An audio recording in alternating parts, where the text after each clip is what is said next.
Welcome back to DS Trucks. In today's video, I want to talk about something that probably hasn't been brought up very much on YouTube, and that is the emissions on the new 2023 diesels from Ford. Now, let's go ahead and jump right into this.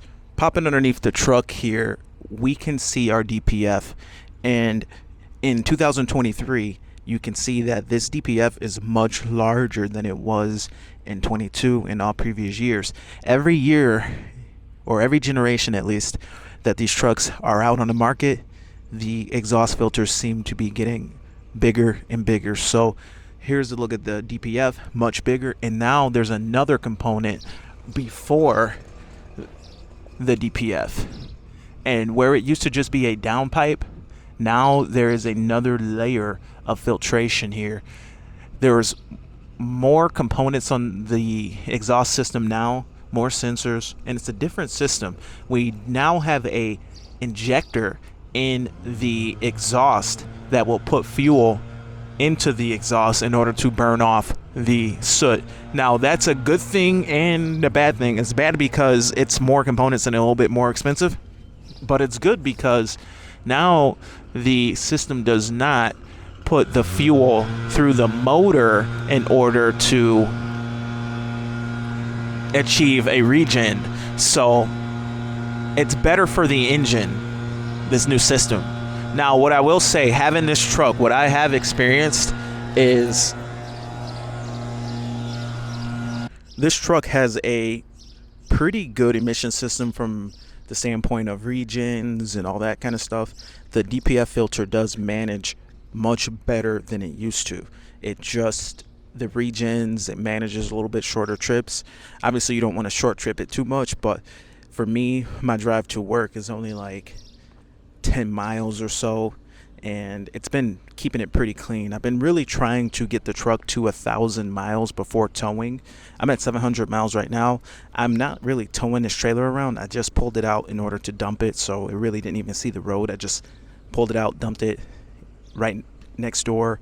Didn't actually take it on the road yet. Not that it would be a bad thing necessarily to tow before 1,000, but it is not recommended, and it's not part of the break-in procedure to tow before 1,000 miles. So we're just dumping the trailer. I thought it'd be cool to have a couple shots of this truck with the big dump trailer hooked up. But with as far as the emissions, I noticed that it does work pretty good. Like the regenning, and you know, with the previous model, you would have to turn on OCR, operator command regen, because the system just couldn't keep up with the demands of someone who's just not highway driving. So this system seems to do pretty well with that.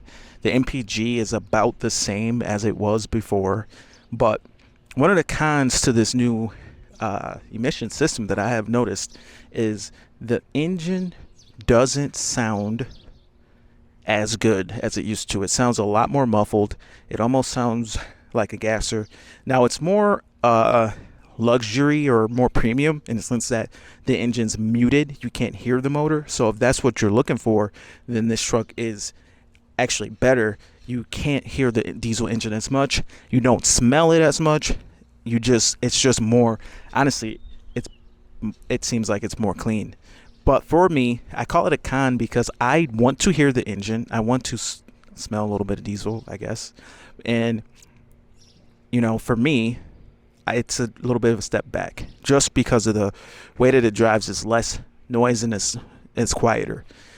So it kind of is pros and cons with it so far. The system seems to be pretty well built. The exhaust system, robust, like good components and stuff. I don't think it's a totally new system to the world. I think GM runs a similar system, and they've been for a while.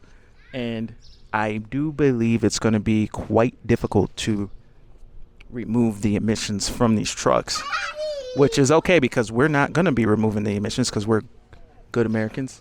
So updates, something that's not talked about very much, especially from Ford. Ford's not out here to saying, hey, we upgraded our emissions, but they definitely upgraded the emissions. Now, with that being said, I wonder how the new emissions affect power. Is there anybody that has a standard output diesel that went from the old model, because I'm going to a high output diesel here and the power's pretty good, but I will say that it seems very similar to what I had before. Now, that could be because it's a 450 and the gearing on these trucks and me in a 430 gear. The 430 gear tends to want a higher RPM motor, and maybe I'm just not quite into the power band to really see the improvement, to really feel the improvement of a low end torque improvement. So I'd be curious to drive a standard output and see how that drives. But this seems very similar. Maybe it's a little better than the standard output, but it seems very much the same. Keep in mind, maybe my standard output was more broken in or something, because it really seems like the same amount of power to me. So, 150 foot-pounds of torque, 1,050 foot-pounds to 1,200 foot-pounds of torque with this gearing, maybe you just wouldn't notice it, to be honest. Because, I mean, at the end of the day, with the 450s and the gearing and the torque and all the power, the limitation is the wheels on the pavement. That's really the limitation, and maybe that's why you can't notice it. The computer is going to tune the power back anyway, because you can't really even put 1,050 foot-pounds down necessarily that good most days. So this is going to be an ongoing experience. My name is Sean. This is DS Trucks. Sub to the channel, because we're going to be doing a lot more videos on the 450. We haven't towed anything yet, but I know I get a lot of flack because I'm not towing heavy enough to own this truck, and I do apologize that I'm not towing heavy enough for the people who are upset that I'm not towing heavy enough. What I will do is get some soil and max this trailer out, and we'll compare it to our 7.3, which is right here, the 7.3 liter. We can max this truck out right at our maximum if we put 16K in the trailer. That is about the maximum that this truck can tow, I believe. When you look here, okay, it's saying, according to the hitch, it's saying we can tow freaking 18,000 pounds. So 1,800 pounds on the hitch there, and 1,000 we can, or 1,800 we can tow, and 1,800 we can put on the hitch, and 18,000 we can tow. That thing is a beast. Oh my goodness, I forget how much that thing can tow. Now let's look at the 450. This one says nothing. You have to read the manual. Wow. It says check your manual. It doesn't even say here on the hitch anymore how much it can tow. So that being said, that could just be a generic number on that 350, and maybe that 350 can only tow 16 or something, because at the end of the day you do have to check the manual to really get it. But that's a 7.3 liter F350 with a 430 gear ratio, and it's actually, the payload is actually derated so that it can hook up to the 16K dump trailer and still be a non-CDL truck, whereas this 450, when you hook it up to a dump trailer, it is a CDL truck. So anyway, guys, I got to get going. The kitties are getting antsy. So my name is Sean. This is DS Trucks. See you in the next video. Over and out.